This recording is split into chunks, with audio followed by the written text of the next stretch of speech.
Science and technology का topic है। Topic का नाम है जीएम सरसों की व्यावसायिक कृषि।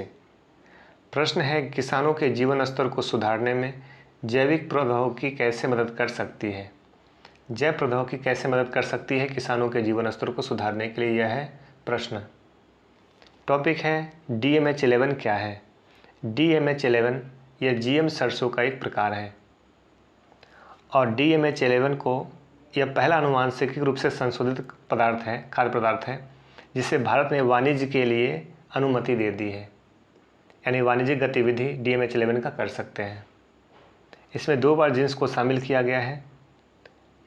इन जीन्स को मृदा में पाए जाने वाले बैसिलस एमाइलोलॉक्यूफेसियंस नामक जीवाणु से लिया गया है।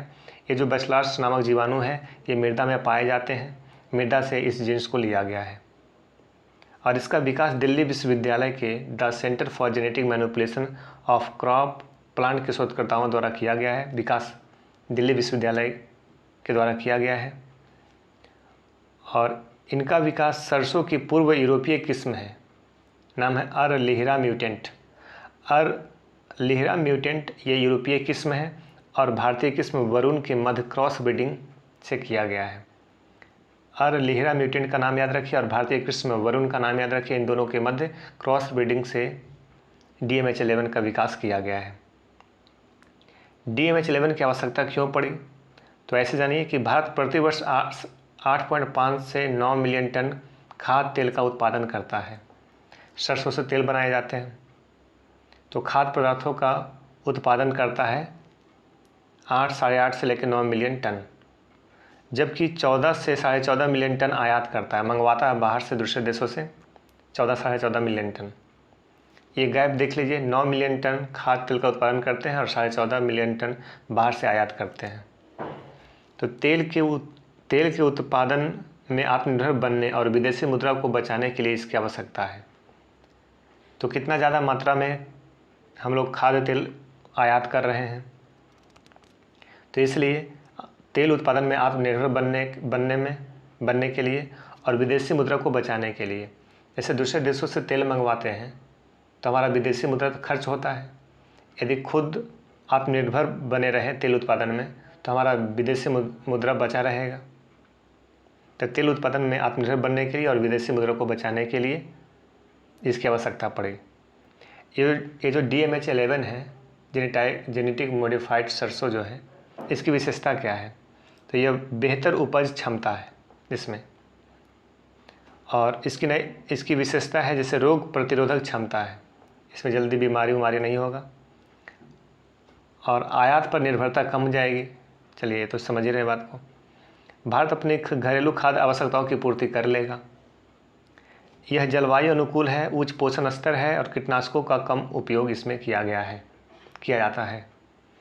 बेहतर उपज है, जलवायु अनुकूल है, उच्च पोषण स्तर है और कीटनाशकों का कम उपयोग इसमें किया जाता है। रोग प्रतिरोधक क्षमता भी DMH11 में है। लेकिन कुछ मुद्दे भी हैं, मुद्दे यानी कि समस्या, जैसे जैव विविधता पर प्रभाव पड़ सकता है। जेनेटिक मॉडिफाइड खुद से कृत्रिम तरीके से जैव प्रौद्योगिकी का प्रयोग करके यदि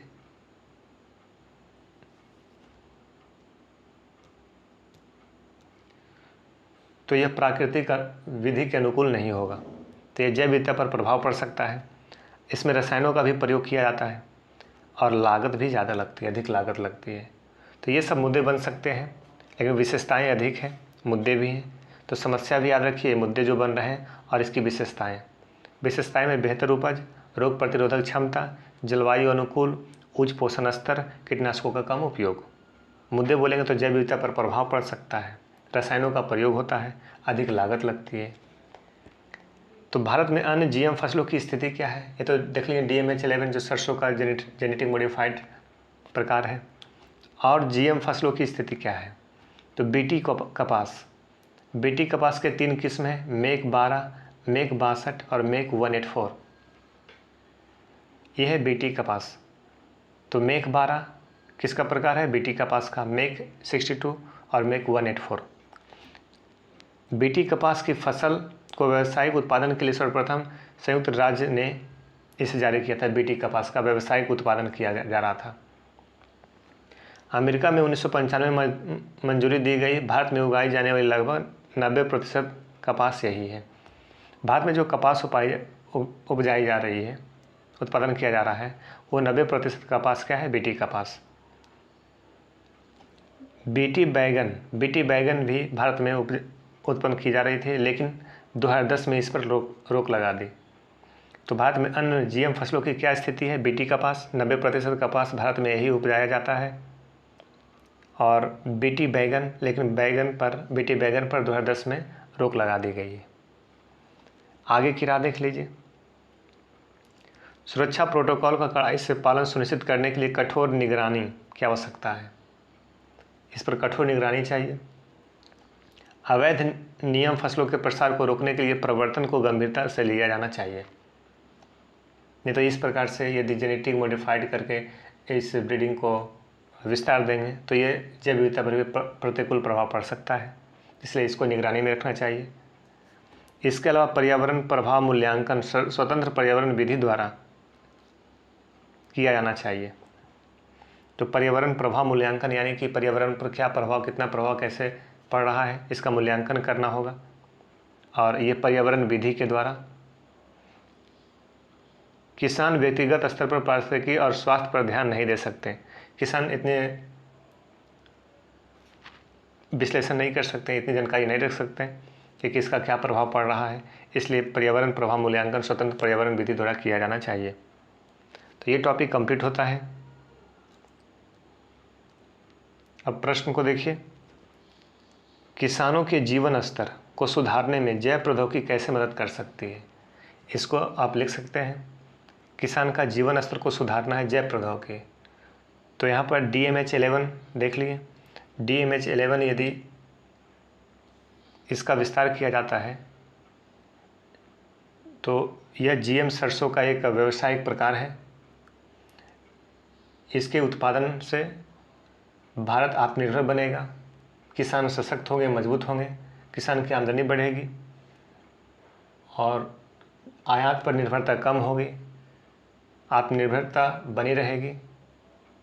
तो इस प्रकार से कुछ पॉइंट्स यहाँ पे आपको मिल गए हैं और एक्स्ट्रा पॉइंट ऐड करके इस प्रश्न को आप लिख सकते हैं। इस वीडियो में इतना ही, मिलते हैं अगले वीडियो में। Okay bye, thank you.